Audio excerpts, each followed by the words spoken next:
दोस्तों नमस्कार। देव क्लासेज में आप सबका बहुत बहुत स्वागत है।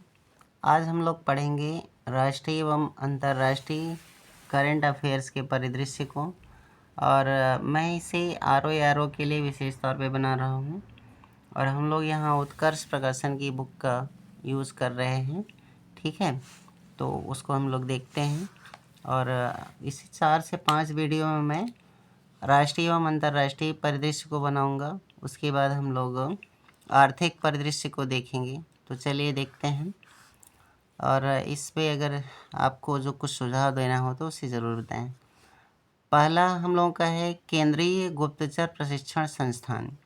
तो आपको ध्यान रखना है कि केंद्रीय गृह मंत्री अमित शाह ने कर्नाटक के देवनहल्ली में केंद्रीय गुप्तचर प्रशिक्षण संस्थान की आधारशिला रखी है। तो आपको ध्यान क्या रखना है, किसने आधारशिला रखी?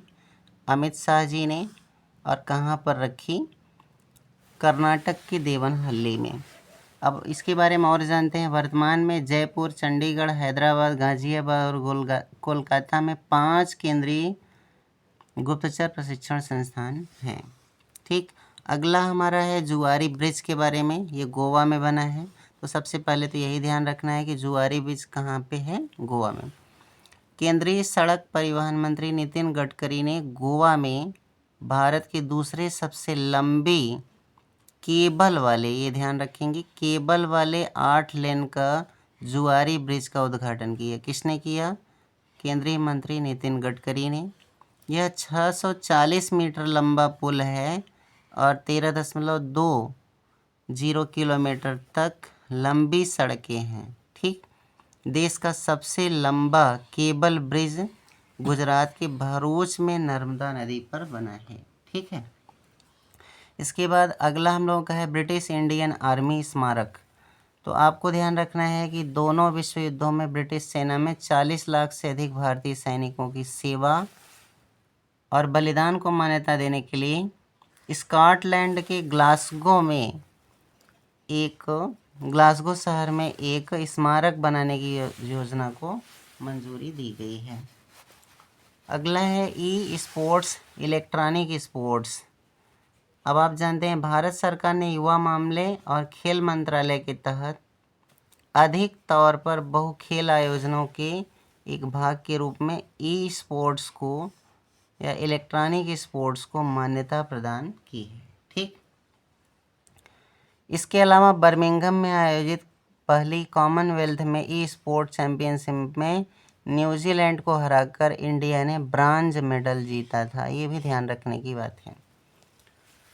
18वीं स्काउट और गाइड जम्बूरी। तो ध्यान रखना है 4 से 10 जनवरी 2023 तक राष्ट्रपति द्रौपदी मुर्मू ने राजस्थान के पाली जिले के रोहट में 18वीं स्काउट गाइड जम्बूरी का उद्घाटन किया, ठीक। राज्यपाल कलराज मिश्र ने इस समारोह की अध्यक्षता की थी, और शांति के साथ प्रगति इसकी क्या थी? थीम थी। 108वीं भारतीय विज्ञान कांग्रेस। तो इसमें ध्यान रखना है 3 जनवरी 2023 को राष्ट्रसंत तुकोजी महाराज नागपुर विश्वविद्यालय में 108वीं भारतीय विज्ञान कांग्रेस की स्थापना, या उस भारतीय विज्ञान कांग्रेस को प्रधानमंत्री नरेंद्र मोदी ने वीडियो कॉन्फ्रेंस के माध्यम से संबोधित किया। इसका मुख्य विषय क्या था? महिला सशक्तिकरण के साथ सतत विकास के लिए प्रौद्योगिकी। ध्यान रखने की बात यह है कि भारतीय विज्ञान कांग्रेस का पहला अधिवेशन 1914 में हुआ था। एशियाई प्रशांत डाक संघ। तो जनवरी 2023 से भारत में एशियाई प्रशांत डाक संघ APPU का नेतृत्व संभाला है, जिसका मुख्यालय कहाँ है? बैंकॉक या थाईलैंड में है। भारतीय सेवा बोर्ड के पूर्व सदस्य डॉक्टर विनय प्रकाश सिंह को 4 वर्षों के कार्यकाल के लिए इसमें महासचिव बनाया गया है। ये ध्यान रखने की बात है। और यह पहली बार है जब कोई भारतीय नागरिक डाक क्षेत्र में अंतर्राष्ट्रीय संगठन का नेतृत्व कर रहा है। यूरो अपनाने वाला क्रोएशिया 20वां देश बना है। तो आपको बस इतना ही ध्यान रखना है कि यूरोप की मुद्रा यूरो को अपनाने वाला 20वां देश कौन बन गया है? क्रोएशिया बन गया है। मोपा इंटरनेशनल एयरपोर्ट का स्थापना गोवा में किया गया। तो ध्यान रखना, मोपा इंटरनेशनल एयरपोर्ट की स्थापना गोवा में की गई और यह किसे श्रद्धांजलि दी गई है? तो बीजेपी के नेता थे मनोहर पर्रिकर जी को श्रद्धांजलि के रूप में इसे दिया गया है। सूडान में शांति महिला रक्षकों का दस्ता तैनात किया गया है।